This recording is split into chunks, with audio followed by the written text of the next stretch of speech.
بسم اللہ الرحمن الرحیم۔ نبی کریم رؤوف الرحیم تاجدار دو عالم صلی اللہ علیہ وسلم کی عزت اور ناموس کا مسئلہ ایک جداگانہ حیثیت رکھتا ہے۔ ہم حضور کی عزت اور ناموس کے پہرے دار ہیں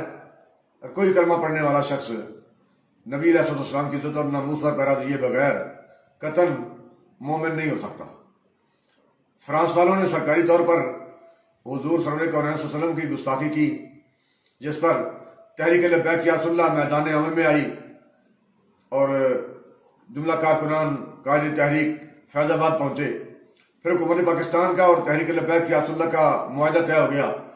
جس میں 17 فروری کا وقت مقرر ہو گیا۔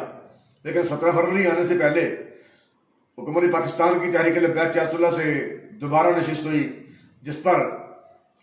حکومت نے دوبارہ ٹائم لیا اور 20 اپریل کا وقت مقرر ہو گیا۔ اب بار بار وعدے ہوئے، لیکن اب 20 اپریل سے پہلے حکومت پاکستان نے خود عہد شکنی کی ہے، وعدے کو توڑا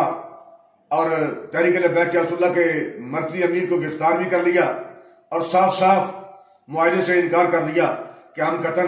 سفیر کو ملک پاکستان سے بے دخل کرنے کے لیے تیار نہیں ہیں، جس پر تحریک لبیک یا رسول اللہ آج سڑکوں پر موجود ہے۔ قطعاً کسی کا ذاتی مسئلہ نہیں، صرف اس لیے کہ ہم نے حضور صلی اللہ علیہ وسلم کا کلمہ پڑھ رکھا ہے۔ ملک پاکستان میں ہر وہ شخص جس نے حضور نبی کریم صلی اللہ علیہ وسلم کا کلمہ پڑھا ہوا ہے،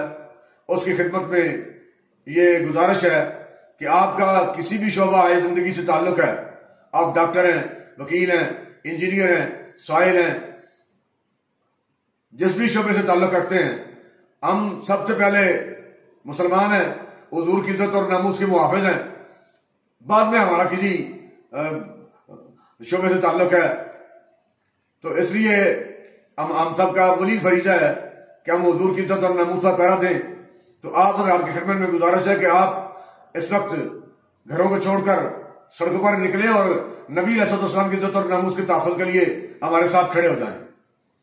علاوہ ازیں پولیس والے جو جگہ جگہ بے ایمانہ تشدد کر رہے ہیں، ہمارے کارکنان کو زخمی کر رہے ہیں، لاشیں گرا رہے ہیں، صرف میں ان سے اتنا پوچھنا چاہتا ہوں کہ آپ گستاخوں کے ساتھ کھڑے ہیں یا حضور کی عزت اور ناموس کی محافظوں کے ساتھ کھڑے ہیں؟ اور عمران خان سے بھی اس کے ذہن پہ دستک دیتے ہوئے اتنا کہنا چاہتا ہوں، جب آپ نے اقوام متحدہ میں نبی کریم صلی اللہ علیہ وسلم کی عزت اور ناموس کے موضوع پر گفتگو کی تھی، تو کیا آپ بتا سکتے ہیں کہ اس وقت آپ کے نبی کوئی اور تھے، اور آج جب فرانس کے سفیر کو ملک پاکستان سے نکالنے کا وقت آیا ہے تو آج آپ کے نبی اور ہیں؟ کلمہ اس وقت بھی یہی تھا اور آج بھی کلمہ وہی ہے۔ کم از کم حضور کی عزت اور ناموس پر رہ جانے کے لیے